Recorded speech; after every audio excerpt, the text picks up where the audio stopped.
এই মুহূর্তে চট্টগ্রামে বীর শ্রেষ্ঠ flight lieutenant Motiur Rahman cricket স্টেডিয়ামে আছেন রিপোর্টার সাব্বির মিথুন। ম্যাচের সবশেষ পরিস্থিতি জানতে আমরা সরাসরি যুক্ত হতে চাই তার সঙ্গে। সাব্বির, আপনি যেমনটা জানেন, জিম্বাবুয়ে টেস্ট আসলে আইসিসি টেস্ট চ্যাম্পিয়নশিপের অংশ না হলেও একদিক থেকে আসলে বেশ বিশেষ, কারণ 23 বছর পরে জিম্বাবুয়ে চোখ রাঙানি দিচ্ছে বাংলাদেশের বিপক্ষে কোনো টেস্ট সিরিজ জয় কিংবা হোয়াইট ওয়াশের।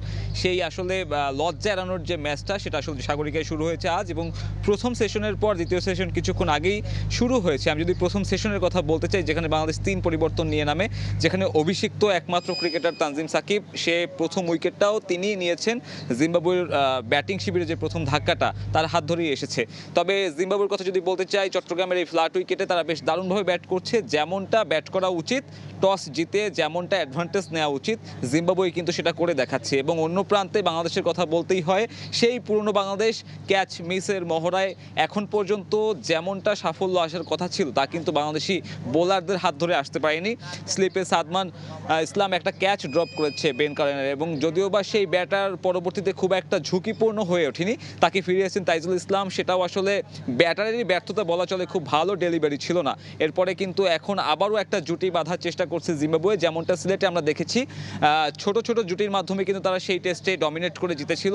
এই টেস্টেও আসলে বেসিক যে টেস্ট ক্রিকেটটা, সেটাই কিন্তু জিম্বাবুয়ে খেলছে।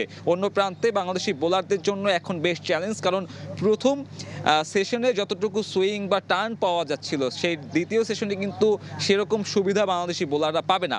এখান থেকেই আসলে এই টেস্টের মোড় কোন দিকে ঘুরবে সেটা কিন্তু অনেকটাই নিশ্চিত হয়ে যাবে, কারণ সেকেন্ড সেশনে যদি জিম্বাবুয়ে ব্যাটাররা ভালো একটা কিছু করে দেখাতে পারে, তাহলে এই টেস্টে বাংলাদেশি ব্যাটারদের জন্য বেশ দারুণ একটা পরীক্ষাই বলা চলে। কারণ টপ অর্ডার যেভাবে পারফর্ম করছে, তাতে বড় একটা বদল কিন্তু ব্যাটিং ইউনিটেও আনা হয়েছে। ওপেনিং ফেরানো হয়েছে নামুল হক বিজয়কে, যিনি কিনা 1000 দিনের বেশি সময় পরে বাংলাদেশের হয়ে লঙ্গার ভার্সনের জাতীয় দলের জার্সি গায়ে চাপিয়েছেন। ডিপিএল এ দারুণ ছন্দে ছিলেন, তবে এই ব্যাটার আসলে লঙ্গার ফরম্যাটে মানিয়ে নিতে পারেন কিনা সেটা এখন বড় প্রশ্ন। পাশাপাশি বাংলাদেশি বোলারদের জন্য চ্যালেঞ্জ, কারণ সেকেন্ড সেশনে যদি জিম্বাবুয়ে ব্যাটারদেরকে ভালোভাবে সামলানো না যায়, তাহলে চট্টগ্রামেও আসলে বাংলাদেশকে পরাজয় চোখ রাঙানি দিতে পারে। আমার কাছে সাগরিকা থেকে এখন পর্যন্ত এই ম্যাচ নিয়ে এই ছিল সবশেষ। চট্টগ্রাম থেকে যুক্ত হয়েছিলেন রিপোর্টার সাব্বির মিথুন, জানাচ্ছিলেন বাংলাদেশ জিম্বাবুয়ে দ্বিতীয় টেস্টের খবর।